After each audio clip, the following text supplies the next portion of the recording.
ఈరోజు 30వ తారీఖు జనవరి 2026 శుక్రవారం. ఈరోజు ధనుస్సు రాశి వారికి విద్యార్థులు కేవలం పుస్తకాలకే పరిమితం కాకుండా ఈరోజు ప్రాక్టికల్ నాలెడ్జ్ లేదా స్కిల్ డెవలప్మెంట్ కోర్సుల కోసం బాగా ఆసక్తి చూపిస్తారని చెప్పొచ్చు.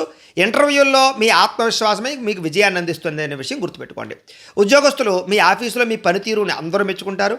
కొత్త టెక్నాలజీ ద్వారా కొత్త సాఫ్ట్వేర్ని తయారు చేయడం ద్వారా లేదా అనేక రకాల కొత్త వ్యవహారాల ద్వారా మీకు చాకచక్యం ద్వారా ఆఫీసులో వాళ్ళందరినీ ఆకట్టుకోగలుగుతారు. వ్యాపారస్తులు పాత పద్ధతులకి స్వస్తి చెప్పి డిజిటల్ మార్కెటింగ్ ద్వారా సోషల్ మీడియా ద్వారా మీ వ్యాపారాన్ని ప్రమోట్ చేసుకుని సక్సెస్ అవుతారు. కొత్త కస్టమర్స్ని ఆకర్షించుకోగలుగుతారు. స్త్రీలు ఇంటి నిర్వహణలో చాలా మార్పులు తీసుకొస్తారని చెప్పొచ్చు. సొంతంగా మీరే కుటీర పరిశ్రమలు పెట్టడం కానీ సొంతంగా మీ కాళ్ళ మీద మీరు నిలబడడానికి కానీ ప్రయత్నం చేస్తారు. విదేశాల్లో ఉండే భారతీయులకి స్థానిక కమ్యూనిటీలో ఉండేటటువంటి ఒక ప్రత్యేకమైన గుర్తింపు లభిస్తుందని చెప్పొచ్చు. చాలా కాలంగా మాతృభూమికి రావాలనేటటువంటి ప్రయత్నం ఫలిస్తుంది. టికెట్లు కూడా బుక్ చేసుకోగలుగుతారు. గతంలో ఆగిపోయిన మొండి బకాయిలు అనుకోకుండా వసూలవుతాయి. అలాగే విలాసాల కోసము లేదా భవిష్యత్తు కోసము లగ్జరీ వాహనాలు కొనడం కోసం బాగా డబ్బులు ఖర్చు పెడతారు. అధిక వడ్డీ ఉన్నటువంటి అప్పులు తీర్చేసి తక్కువ వడ్డీకి రుణాలు మార్చే ప్రయత్నం చేయడం మార్పులు చేస్తారని చెప్పొచ్చు.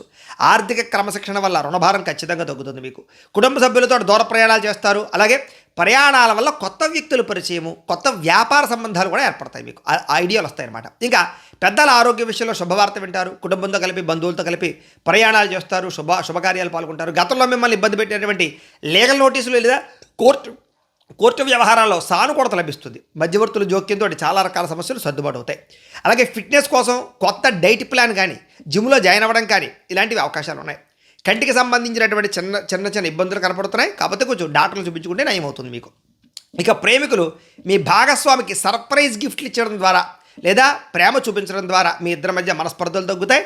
ఇద్దరు కలుస్తారు. భార్యాభర్తలు ఇంటి అవసరాల కోసం ఉమ్మడిగా నిర్ణయాలు తీసుకోవడంతో పాటుగా పిల్లల భవిష్యత్తు గురించి కూడా మంచి నిర్ణయాలు తీసుకోగలుగుతారు. ఈరోజు బంగారం లేదా వెండిలో పెట్టినటువంటి పెట్టుబడులన్నీ కూడా వృద్ధి అవుతాయి. మ్యూచువల్ ఫండ్స్లో పెట్టినటువంటి పెట్టుబడులు దీర్ఘకాలిక ఫలితాలు ఖచ్చితంగా లాభాలు కనపడుతున్నాయి. ఈరోజు మీరు చేసేటటువంటి ప్రతి పని కూడా క్రియేటివిటీగా చేయగలుగుతారని చెప్పొచ్చు. మీకు కనుక లక్ష్మీదేవి అంటే ఇష్టం ఉంటే కనుక ఒకసారి లైక్ చేయండి. అలాగే రేపటి రాశిఫలం కూడా మీకు రావడానికి సబ్స్క్రైబ్ చేసుకోండి, ఫాలో అవ్వండి. ఇక్కడ కనపడుతున్నటువంటి ఈ లింక్ మీద మీరు క్లిక్ చేసినట్లయితే మీకు ఇంట్లో లక్ష్మీదేవికి ఎలా పూజ చేసుకోవాలో వీడియో వస్తుంది. ఆ వీడియోని ఎదురుగుండా పెట్టుకుని మీ ఇంట్లో మీరు ఈరోజు లక్ష్మీదేవికి పూజ చేసుకోవడం వల్ల ఆవిడ ఆశీస్సుతో ఐశ్వర్యం కలుగుతుందని తెలియజేస్తూ లైక్ చేయడం మాత్రం మర్చిపోకండి. స్వస్తి.